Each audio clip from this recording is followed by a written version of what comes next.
Hello, beautiful Lyran Starseeds, Urmah Soul Pod. This is Lyran Star Goddess Oracle and Tarot. And the moon earlier today was in Aries, half the day Aries, half the day Taurus. It's about 40% illuminated. We're connecting today with the energies of light from the Lyran Light Field and Lion Light Council. And we're receiving messages and information about what kinds of soul lessons and energies are moving through at this time. So these are daily readings. I've been gone for a few days, but I'm back.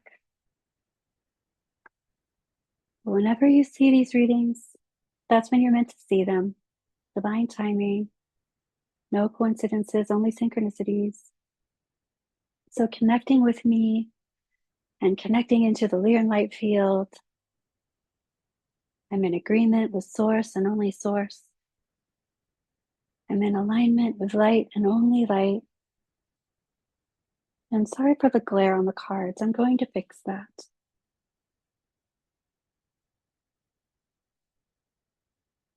I'm checking in today. Let's see what's going on in our daily drop-in here. The first thing I'm noticing is our oracle. We've got Goddess Sekhmet. We also have, from the Kipper deck, Mature Man and Scholarship. And I feel like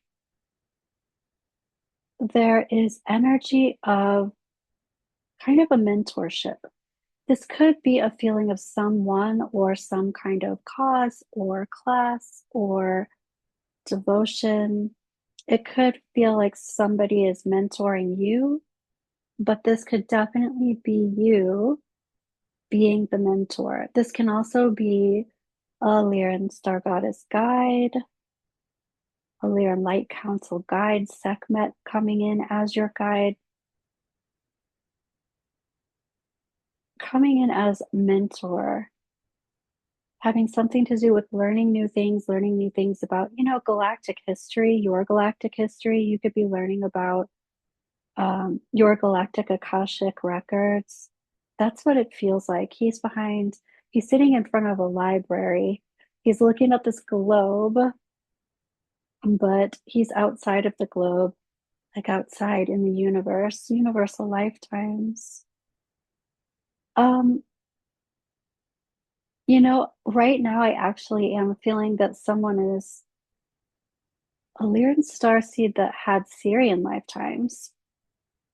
So whether that's you or someone you know, or whether this is just talking about different lifetimes and checking out your galactic Akash, that seems to be coming in pretty strongly, especially with the World card here as well.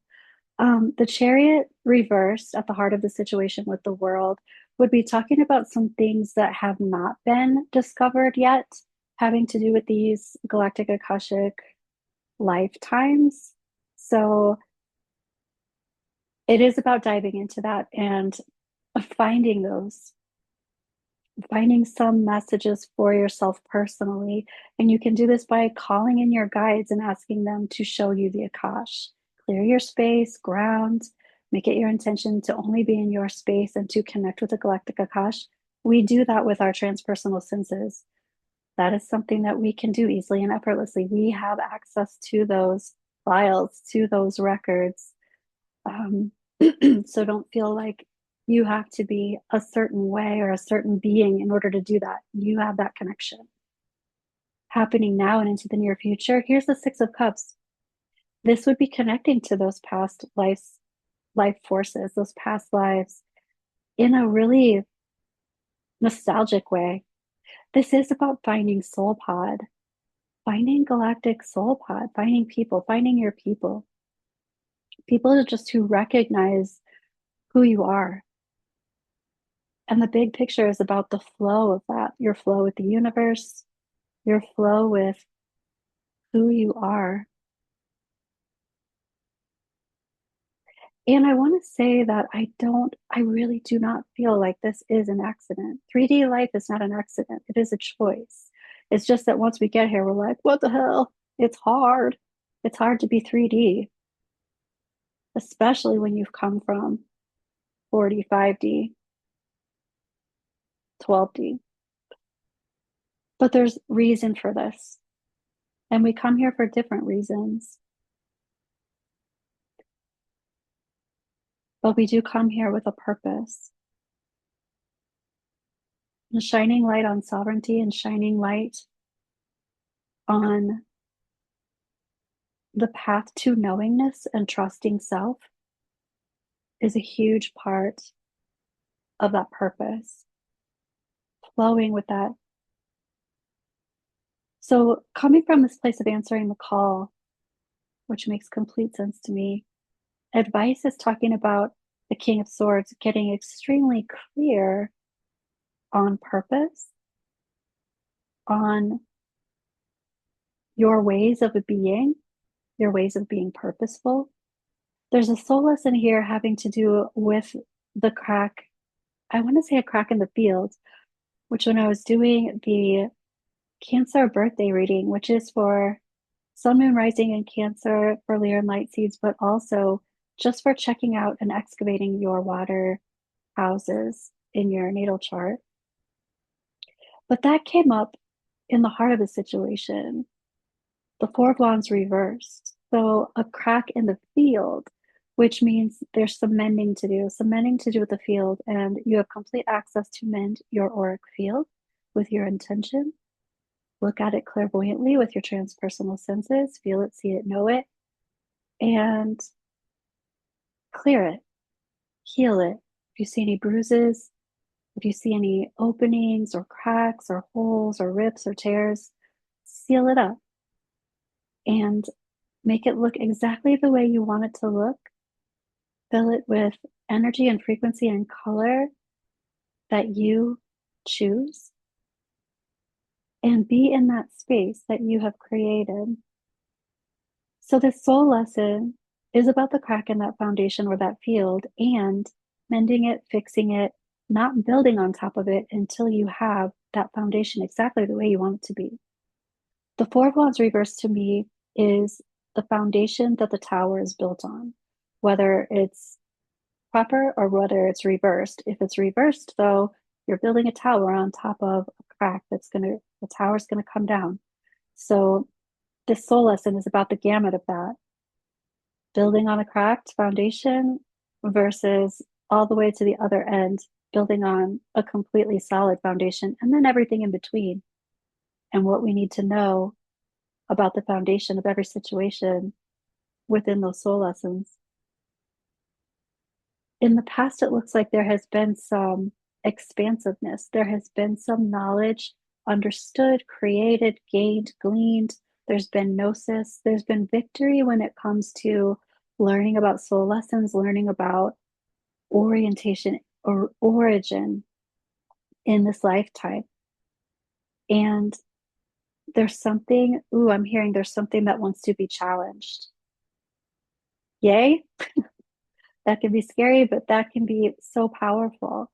And with Sekhmet here, something wants to be burned away. Something wants to be, I'm even hearing annihilated.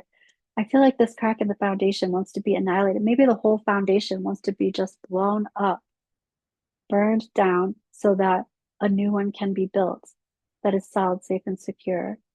Overlying the situation, this again is coming back to answering the call.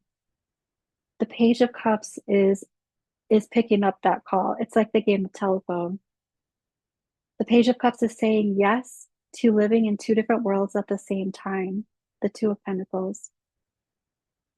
So, living in two different worlds, living in two different dimensions at the same time, being able to move in and out of these dimensions, these realities, these understandings, these rules, these perceptions I'm hearing, these containers. So overlying the situation is like, yes, I said yes to this. And now what? And advice is about getting clear on the now what. Let me just pull another card for the now what. I answered the call. I'm connecting with past lives. I'm finding my soul pod. I know we don't have soul pod grid or the soul pod crystal grid in our oracle, but that seems to be coming up clearly. It's almost even like mapping things out. Where are they? How do I connect with them? And the easiest way to connect with your soul pod, at least initially, is to go into the astral and be the beacon of light and say, hey, I'm here. Where are you? They will light up. I'm even getting chills when I say that. They will light up. They'll see you light up. They will light up. What next? This is about complete emotional fulfillment. It's about stepping outside of the personality self experience and knowing that the personality self is part of a bigger picture. Even seeing the personality self as the inner child. What does the personality self need? What does the inner child need to feel safe so that you can do your spiritual work? And the spiritual work might even just be exuding the energy you came here to vibe, just being the frequency that you are, holding that space. It doesn't necessarily mean you have to be a center of attention being. You could do that powerfully, but you could just be you, boo. You know, just be yourself, be that energy, exude it. That is you being powerful in the collective, putting that energy into the collective. Let's look at the Lyran Light Council and what they're wanting to say. Six of Swords reverse also came in, interestingly, as the soul lesson in the birthday spread or the Cancer season spread. And now the higher self is talking about moments of staying too long in a place where you are able to, and it is time to move forward, move ahead, get into a better place. Angels and guides of the highest vibrations of love and light, Lyran Light Council Guide, shows the Knight of Wands. This is about centering in on what I'm hearing perspective, but what is making you feel inspired and excited and energetic? What is bringing that? I'm even hearing phenomenon. What is bringing that phenomenon to your field? Focus there in order to move out of a state or an energy field that is no longer working for you in this moment. The Hermit reversed is the future self, talking about gaining access, who I'm hearing, to clairvoyance more clearly, but also gaining access in this way when you clear everyone else's energy out of your space. This is about no longer exactly looking for the path, like your spiritual path. It's like you have access to it already. You know what it is. Now, the truth of it is the focus, the divine intention, the clearing out of other energies so that you can be on the lit path. Path is already lit. And here we are in the release position. Excuse me. So we've got the King of Cups reversed and the Fool reversed. The King of Cups reversed is not coming forward completely in his full element. This, a lot of times, any kings that are reversed for me are coming from their inner child or their child self rather than their adult self. There's something that is not aligned or not balanced in an adult. There's something that this person, this feeling, this element is not able to come through in their entirety. And the Fool is about, especially reversed, it's about being at the head of the trail again. It's being at the trailhead once again. And usually when the Fool is reversed, it's like, okay, I have gnosis behind me. I have wisdom behind me. This isn't my first rodeo. I've done this before, but now I can go back around and do it again in a different way because I have gnosis. But this King of Cups reversed is like, okay, I'm an inner child. If I go down this path again, I'm going to go down without the gnosis that I need. This is releasing that. If there is a fear that you are going to be recalling the same types of soul lessons or recalling the same types of programming that you've already worked on and released, release the fear of that. Release the fear of doing this over and over and over. If there is a fear of karma, I see karma in a little bit different way. I see karma more so as the soul lessons that we, our higher selves, are wanting to experience. And so we set things up so that we can do those things. It's not an eye for an eye, and it's not completely unconscious. Our higher self is aware of this. It's not just a wheel of unconsciousness that keeps happening. So that can be a timeline that one chooses to be on. But in this energy of access, you don't have to choose that. You can decide to release that and choose the clarity that is coming through. Choose clarity. The outcome of this is the Queen of Pentacles and the Four of Pentacles reversed. I love this, all about resources, but this is all about the Queen is all about the intrinsic understanding that you have worth, that you have fertility, abundance, you have everything that you need within you. This is also about trusting self to be resourceful, trusting self to be connected with the universe. When you need something, you can ask the universe for it. And then the Four of Pentacles reversed. This is the heart chakra. This is the expanded heart chakra instead of the pulling in of it, if it were proper. So the reversal of this is not only knowing that you have all of the resources to get what it is that you need or want, you're also open-hearted and your heart is expanded. You're open to receive this. You're open to receive this guidance from your higher self, from your guides. You're open to receive the energy that needs to come through to heal anything that needs to be healed in order for you to release fear and move forward. You're open to receive clarity. You're open to connect with your soul pod. Beautiful. Thank you so much for being here with me. I'm a soul pod. Lyran Starseeds. I will see you tomorrow.